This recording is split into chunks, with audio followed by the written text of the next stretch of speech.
Halo semuanya, perkenalkan saya Ida Wahyuni dari Universitas Pelita Bangsa. Pada kesempatan ini, saya akan mempresentasikan pembahasan mengenai bisnis ikan cupang berkelanjutan yang ditinjau dari aspek produksi, pemasaran, serta berkelanjutan usaha. Ikan cupang atau Betta splendens merupakan salah satu komoditas ikan hias yang memiliki daya tarik tinggi karena keindahan, warna, dan bentuk siripnya. Dalam beberapa tahun terakhir, ikan cupang tidak hanya menjadi hobi, tetapi juga berkembang menjadi peluang bisnis yang menjanjikan. Oleh karena itu, penting untuk memahami bagaimana bisnis ini dijalankan secara sistematis dan berorientasi jangka panjang. Pembahasan ini didasari oleh meningkatnya minat masyarakat terhadap ikan hias, khususnya ikan cupang. Perkembangan teknologi digital turut mendorong pertumbuhan bisnis ini melalui kemudahan akses pasar dan promosi. Namun, di sisi lain, masih banyak usaha yang menjalankan bisnis ikan cupang secara tradisional tanpa perencanaan yang matang.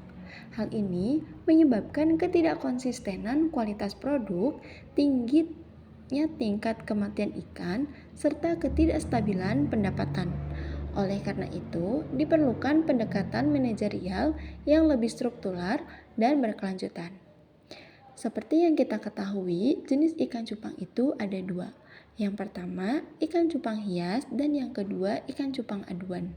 Cupang hias dipelihara untuk keindahan visual seperti warna, motif, dan bentuk sirip.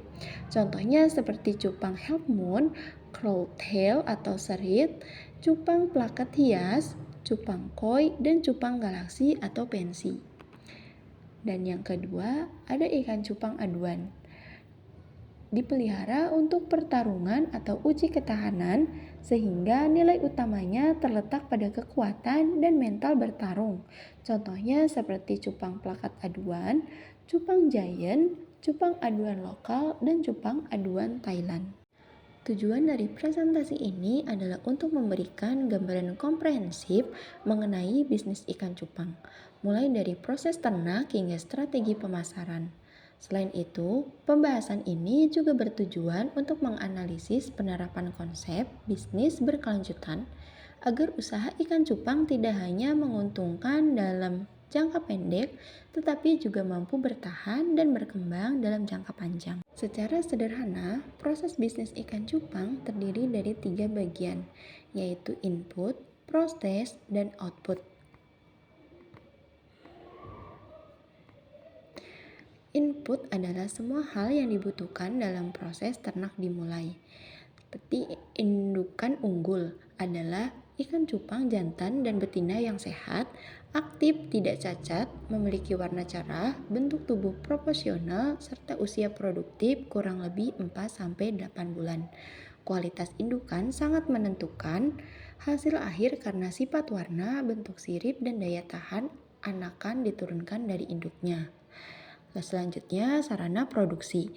Sarana produksi meliputi wadah pemijahan, air bersih, pakan alami dan buatan, serta perlengkapan pendukung seperti aerator dan penutup wadah. Sarana yang memadai membantu menciptakan lingkungan yang stabil sehingga ikan tidak mudah stres. Input yang baik akan menghasilkan proses yang lebih lancar dan hasil yang berkualitas. Selanjutnya, proses ada pemijahan, perawatan, dan pembesaran.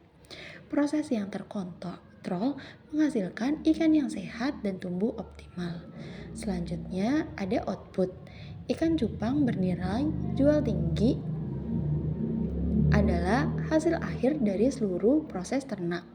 Ikan cupang yang sehat, warna cerah dan sirip sempurna, bentuk tubuh proporsional, siap dipasarkan ke konsumen. Ikan dengan kualitas tersebut memiliki nilai jual tinggi, mudah dipasarkan, dan meningkatkan kepercayaan pembeli. Output yang menunjukkan bahwa input dan proses telah dikelola dengan benar. Pemilihan dan manajemen indukan. Yang pertama, ada seleksi indukan berdasarkan kesehatan dan genetik. Seleksi indukan dilakukan dengan pemilihan ikan cupang yang sehat secara fisik dan unggul secara genetik. Indukan yang sehat ditandai dengan gerakan aktif, nafsu makan baik, sisik dan sirip utuh, serta tidak menunjukkan tanda penyakit. Dari sisi genetik, indukan dipilih berdasarkan warna, bentuk tubuh, dan kualitas sirip yang baik karena sifat-sifat tersebut akan diwariskan kepada anakan. Indukan dengan genetik unggul cenderung menghasilkan anakan yang lebih menarik dan memiliki nilai jual lebih tinggi. Yang kedua, ada usia produktif 4-8 bulan. Usia 4-8 bulan merupakan masa produktif terbaik bagi ikan cupang untuk berkembang biak. Pada usia ini, organ reproduksi sudah matang, stamina ikan masih optimal, dan tingkat keberhasilan pemijahan relatif tinggi. Indukan yang terlalu muda biasanya belum siap kawin, sedangkan indukan yang terlalu tua berisiko menghasilkan telur sedikit atau kualitas anakan menurun. Yang ketiga, pemeliharaan indukan secara terpisah. Indukan jantan dan betina dipelihara secara terpisah sebelum proses pemijahan. Tujuannya adalah untuk mengurangi stres, mencegah perkelahian, dan menjaga kondisi fisik indukan tetap prima. Selain itu, pemeliharaan terpisah membantu meningkatkan kesiapan indukan saat dipertemukan sehingga proses pemijahan dapat berjalan lebih optimal. Selanjutnya, proses pemijahan. Dalam proses ini ada beberapa tahapan yang harus diperhatikan. Yang pertama, pengondisian lingkungan pemijahan. Pengondisian lingkungan pemijahan bertujuan untuk menciptakan suasana yang nyaman dan alami bagi indukan agar mau memijah. Wadah pemijahan biasanya berukuran kecil dengan ketinggian air rendah. Air yang digunakan harus bersih, tenang, dan memiliki suhu stabil.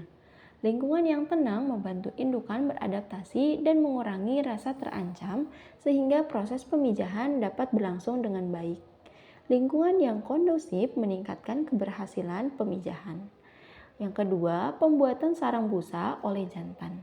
Setelah lingkungan siap, indukan jantan akan mulai membuat sarang busa di permukaan air.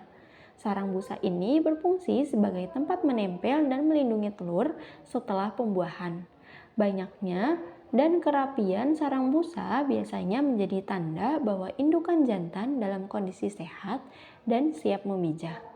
Pada tahap ini, indukan jantan juga akan menjaga sarang busa dari gangguan. Sarang busa menjadi tempat aman bagi telur hingga menetas. Yang terakhir, ada pengendalian stres dan kualitas air. Selama proses pemijahan, pengendalian stres dan kualitas air sangat penting. Stres pada indukan dapat menyebabkan pemijahan gagal atau telur rusak. Oleh karena itu, wadah pemijahan sebaiknya ditempatkan di lokasi yang tenang dan tidak sering dipindahkan. Kualitas air harus tetap bersih, tidak keruh, dan bebas dari bahan kimia. Berbahaya agar telur dan larva dapat berkembang dengan baik. Ikan yang tidak stres dan air yang bersih meningkatkan peluang telur menetas dengan sukses.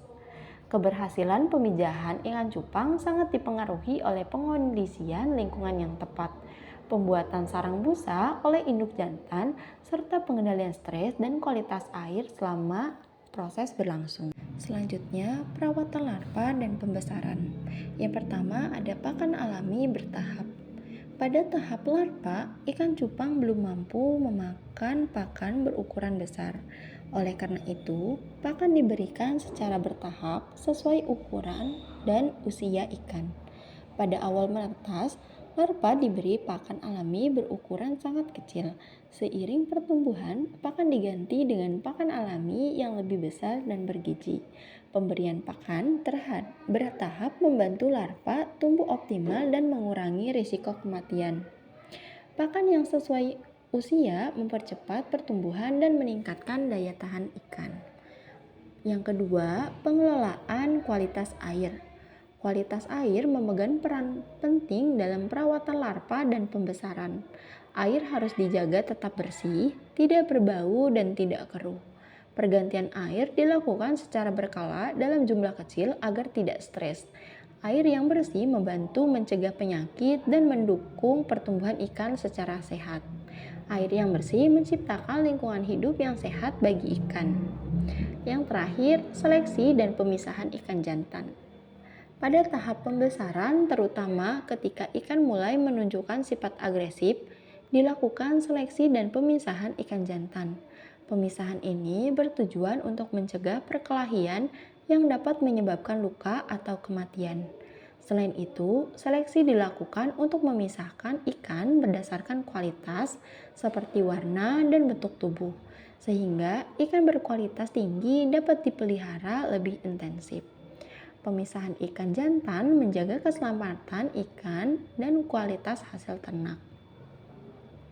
Perawatan larva dan pembesaran yang baik dilakukan melalui pemberian pakan alami secara bertahap, pengelolaan kualitas air yang konsisten, serta seleksi dan pemisahan ikan jantan.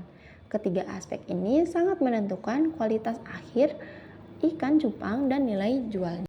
Selanjutnya, strategi pemasaran.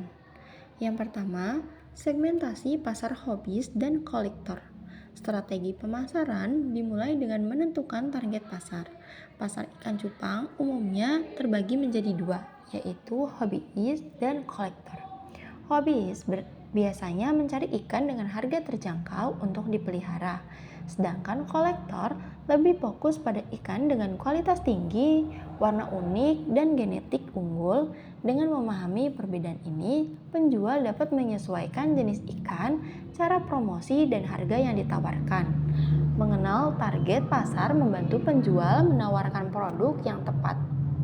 Yang kedua, pemanfaatan digital marketing. Digital marketing berperan penting dalam memperluas jangkauan pasar ikan cupang. Media sosial dan marketplace digunakan untuk mempromosikan ikan melalui foto dan video yang menarik.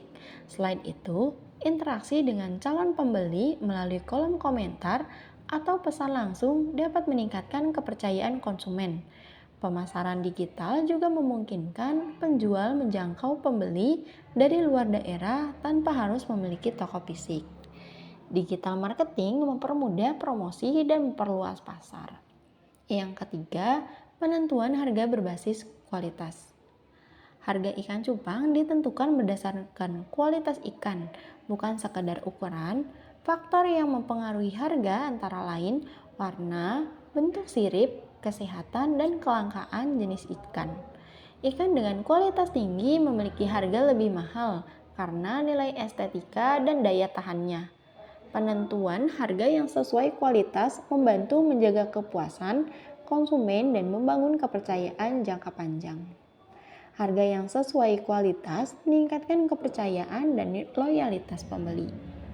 Strategi pemasaran ikan cupang yang efektif dilakukan melalui segmentasi pasar yang tepat, pemanfaatan digital marketing, dan penentuan harga berbasis kualitas. Ketiga strategi ini mendukung untuk meningkatkan penjualan dan keberlanjutan usaha. Selanjutnya, konsep bisnis berkelanjutan. Yang pertama, ada keberlanjutan ekonomi, efisiensi biaya, dan laba stabil. Keberlanjutan ekonomi berarti bisnis ikan cupang mampu menghasilkan keuntungan secara konsisten dalam jangka panjang. Hal ini dicapai melalui efisiensi biaya produksi seperti penggunaan pakan yang tepat, pengelolaan air yang hemat, dan pemanfaatan sarana produksi secara optimal. Dengan biaya yang terkontrol dan kualitas ikan yang baik, penjualan dapat berlangsung stabil sehingga usaha dapat berjalan meskipun terjadi perubahan permintaan pasar. Biaya efisien membantu menjaga laba tetap stabil. Yang kedua, keberlanjutan lingkungan, pengelolaan limbah. Keberlanjutan lingkungan menekankan pentingnya menjaga lingkungan sekitar agar tidak tercemar oleh aktivitas usaha. Dalam bisnis ikan cupang, limbah berupa air bekas pemeliharaan harus dikelola dengan baik, misalnya dengan penggantian air secara terkontrol dan pembuangan air yang tidak merusak lingkungan. Pengelolaan limbah yang baik membantu menjaga kualitas lingkungan sekaligus kesehatan ikan. Bisnis yang ramah lingkungan lebih berkelanjutan. Yang ketiga, keberlanjutan sosial, etika, dan edukasi konsumen. Keberlanjutan sosial berkaitan dengan hubungan baik antara penjual dan konsumen. Etika bisnis diterapkan melalui kejujuran dalam menjelaskan kualitas ikan serta pelayanan yang baik. Selain itu, edukasi kepada konsumen mengenai cara merawat ikan cupang juga penting agar ikan tetap hidup dan sehat setelah dibeli. Konsumen yang puas cenderung menjadi pelanggan tetap. Etika dan edukasi membangun kepercayaan jangka panjang. Konsep bisnis berkelanjutan dalam usaha ikan cupang mencakup keberlanjutan ekonomi, lingkungan, dan sosial. Ketiga aspek ini saling mendukung untuk menciptakan usaha yang tidak hanya menguntungkan, tetapi juga bertanggung jawab dan bertahan dalam jangka panjang. Analisis risiko usaha. Yang pertama, risiko kematian ikan. Risiko utama dalam usaha ikan cupang adalah kematian ikan yang dapat disebabkan oleh kualitas air yang buruk, penyakit, stres, kesalahan pemberian pakan, serta penanganan yang tidak tepat. Tingkat kematian yang tinggi secara langsung meningkatkan biaya produksi dan menurunkan jumlah ikan layak jual, sehingga berdampak pada keuntungan usaha, kerugian finansial, dan menurunnya produktivitas. Risiko fluktuasi permintaan pasar. Permintaan ikan cupang cenderung fluktuatif karena dipengaruhi oleh tren, hobi, musim, dan daya beli konsumen. Pada periode tertentu, minat pasar dapat menurun sehingga stok ikan menumpuk dan perputaran modal melambat. Sebaliknya, lonjakan permintaan tanpa persiapan produksi yang baik juga dapat menurunkan kualitas ikan. Yang ketiga, ada strategi mitigasi risiko. Strategi mitigasi risiko bertujuan meminimalkan dampak negatif dan risiko usaha. Untuk risiko kematian ikan, langkah mitigasi meliputi pengelolaan kualitas air secara rutin, pemberian pakan sesuai kebutuhan, serta karantina ikan yang sakit. Sementara itu, risiko fluktuasi pasar dapat ditekan dengan diversifikasi produk, variasi warna, dan kelas kualitas, pemasaran digital yang efektif, serta penyesuaian volume produksi sesuai permintaan pasar. Analisis risiko usaha membantu pelaku bisnis ikan cupang mengidentifikasi potensi masalah dan menyiapkan langkah antisipasi. Dengan pengelolaan risiko yang tepat, usaha dapat tetap berjalan stabil, adaptif terhadap perubahan pasar, dan berkelanjutan dalam jangka panjang. Berdasarkan keseluruhan pembahasan, dapat disimpulkan bahwa bisnis budidaya ikan cupang merupakan usaha yang relatif mudah dijalankan, memiliki nilai ekonomi tinggi, dan peluang pasar yang luas, baik di tingkat lokal maupun nasional. Proses bisnis ikan cupang dimulai dari pemilihan indukan unggul, tahapan pemijahan, perawatan larva, pembesaran, hingga strategi pemasaran yang tepat. Setiap tahapan saling berkaitan dan sangat menentukan kualitas akhir ikan cupang yang dihasilkan serta nilai jualnya di pasar. Namun demikian, usaha ini tidak terlepas dari berbagai tantangan dan risiko, seperti risiko kematian ikan akibat kualitas air yang buruk, penyakit, dan stres lingkungannya, serta risiko fluktuasi permintaan pasar yang dipengaruhi oleh tren hobi dan daya beli konsumen. Oleh karena itu, diperlukan manajemen usaha yang baik, terutama dalam pengendalian kualitas air, pemberian pakan yang sesuai, seleksi ikan secara berkala, serta perencanaan produksi yang menyesuaikan dengan kebutuhan pasar. Dalam perspektif bisnis berkelanjutan, budidaya ikan cupang tidak hanya berorientasi pada keuntungan jangka pendek, tetapi juga harus memperhatikan keberlanjutan ekonomi, lingkungan, dan sosial. Keberlanjutan ekonomi dapat dicapai melalui efisiensi biaya produksi, pengelolaan skala usaha yang tepat, serta penetapan harga berbasis kualitas ikan. Keberlanjutan lingkungan diwujudkan melalui pengelolaan limbah air dan penggunaan sumber daya secara bijak agar tidak merusak lingkungan sekitar. Sementara itu, berkelanjutan sosial tercermin dari penerapan etika usaha, edukasi kepada konsumen, serta pembangunan kepercayaan antara pembudidaya dan pasar. Dengan penerapan manajemen produksi yang baik, strategi pemasaran yang efektif, serta pendekatan bisnis berkelanjutan, usaha ikan cupang berpotensi menjadi sumber pendapatan yang stabil dan berkembang dalam jangka panjang. Hal ini menunjukkan bahwa budidaya ikan cupang tidak hanya layak secara teknis, tetapi juga relevan sebagai peluang bisnis yang prospektif dan berdaya saing, khususnya bagi pelaku usaha kecil dan mahasiswa yang ingin mengembangkan kewirausahaan di sektor perikanan. Sekian dari saya, terima kasih, sampai jumpa lagi.